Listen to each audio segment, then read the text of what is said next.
Assalamualaikum warahmatullahi wabarakatuh. Ashama harka fuule akkam jirtan dhageeffattoonni YouTube channel Sofuma Rap. Ani Mo'edha, channel kan koo Sofuma Rap irra.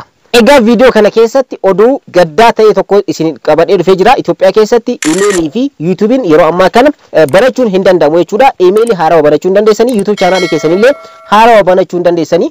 Emailii banachuun ni danda'ama garuu dhageeffattoonni koo verify gochuu hin danda'amu. Google'n yeroo ammaa kana koodii two step verification gara bilbila keenyaatti koodii tu nu gaha koodii san nuuf ergaa hin jiru. Itoophiyaa keessatti gonkumaa yeroo ammaa kana hojjechaa hin jiru. Percentage 99 kan jedhamu namoota baay'eedhaan yaallee jirra. Namoonni baay'eenis commentii jalatti na gaafatanii jirtanii. So Itoophiyaa keessatti yeroo ammaa kana two step verification Google'n gara Itoophiyaatti koodii nuuf ergaa hin jiru. Lakkoofsa bilbilaa Itoophiyaatiin verify gochuudhaaf jechuudha. So kanaafiyyuu tokkoffaa emailii banachuu ni dandeessu garuu emailii keessan verify gochuu hin dandeessanii. Verify gochuun faayidaan isaa maalidha kan jiru boodarra isiniif kan ibsu ta'a. Lammaffaa immoo YouTube channel haarawaa yeroo barattan two step verification isaa on godhachuu hin dandeessanii. Sababni isaas koodii Google'n gara Itoophiyaatti ergaa hin jiru waan ta'eef. Lammaffaa immoo YouTube channel keessanillee verify gochuu hin dandeessanii. YouTube channel verify gochuun faayidaa isaa maal akka ta'e boodarra isiniif ibsa. So yeroo hanga amma video kana hojjedhutti jechuudha Google two step verification koodii gara biyya keenya bara Itoophiyaatti ergaa hin jiru. Biyyoota Afrikaa baay'ee keessatti namoota yaalchisee ture inni hojjeta. Biyyoota addunyaa kam keessatti inni hojjeta. Two step verification Google'n ni ergaa garuu biyya keenya Itoophiyaa keessatti dhaabee jira. Sababni isaas maal akka ta'e beekamuu baatus YouTube irrattis isaanis haasofsiisuudhaaf yaalii taasisee ture garuu wanti naaf deebisan hin jiru waan ta'eef wanti qabatamaa wanti kana jedhamu naaf deebisan hin jiru. Hanga saatii kanatti garuu two step verification koodiin gara biyya keenyaatti ergamaa hin jiru jechuudha. Kanaafiyyuu bal'ina waa'ee kanaa ni ilaalla. Faayidaan isaa maal akka fakkaatellee bal'ina wajjin ilaalla. Yeroon YouTube channel kana haarawaa taatan subscribe godhaa. Video kana immoo like share gochuudhaan hiriyoota keessan dhaqqabaadha. Amma gara barnootichaatti. Egaa baay'een keessan akkuma hubachaa jirtan samoona kana keessatti gara Itoophiyaatti two step verification koodii Google'n gara Itoophiyaatti ergaa hin jiru. Koodiin kun nu dhaqqabaa jiru. Kanan dura emailii yeroo baranne karaa bilbila keenyaatiin verify goona. Verify gochuun emailii keenya maal inni faayidaan isaa jennee yoo ilaallu salphamatti hakaroota yookaan immoo hattootaan emailiin keenya salphamatti hakin ta'uu yookaan immoo hinatamu. Lammaffaa immoo faayidaan isaa YouTube channel banachuudhaaf emailii verify ta'e yookaan immoo emailii salphamatti namootaan hak ta'uu hin dandeenye nu barbaachisa. YouTube channel banachuun ni danda'ama. Ammas irra deebi'ee kan isiniif ibsu barbaadu emailis banachuun ni danda'ama garuu verify gochuun hin dandeessanii. Salphamatti verify goone jechuun immoo salphamatti emailiin keessan namootaan hak ta'uu danda'a jechuudha.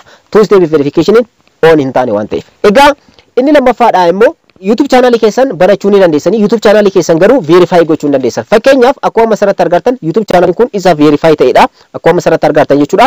Verify isa ta'edha. YouTube studio YouTube channel keessanii keessa erga seentanii booda ergas immoo setting keessa erga seentanii booda ergas immoo channel ka jedhu keessa yeroo seentan future eligibility argattan. Future eligibility kana yeroo hundayyuu jechuudha YouTube channel yeroo barattan isa kana isa lammaffaa irratti argamu kana isinitti agarsiisaa jiru kana jechuudha. Intermediate futures kan jedhamu kana enable godhatanii kanaafiyyuu on godhatanii kana jechuun bilbila keessanitti fayyadamtanii YouTube channel keessan verify gootanii. Verify gochuun maali faayidaan isaa ka jedhu asirra ilaaluu ni dandeessanii. Akkuma asirratti argaa jirtan intermediate futures kana on godhachuudhaan bilbila keessanii on godhachuun kan isin fayyaduuf tokkoffaa viidiyoo daqiiqaa 15 ol ta'ee YouTube channel keessan irratti upload gochuudhaaf yookaan fe'uudhaaf.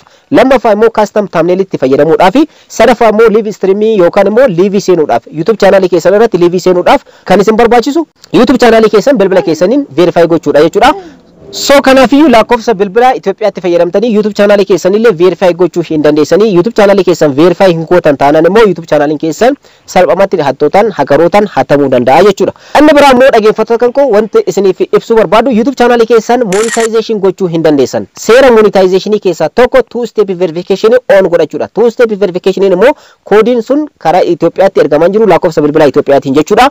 So kanaafiyyuu two step verification on godhachuu hin godhatan taanaan immoo YouTube channel keessan salphamatti monetization gochuu hin dandeessan apply gochuu hin dandeessanii jechuudha. So kanaafiyyuu furmaan isaa maalidha kan jiru dhumarratti isiniif ibsee video kan koo kanarraa asirratti goolaba.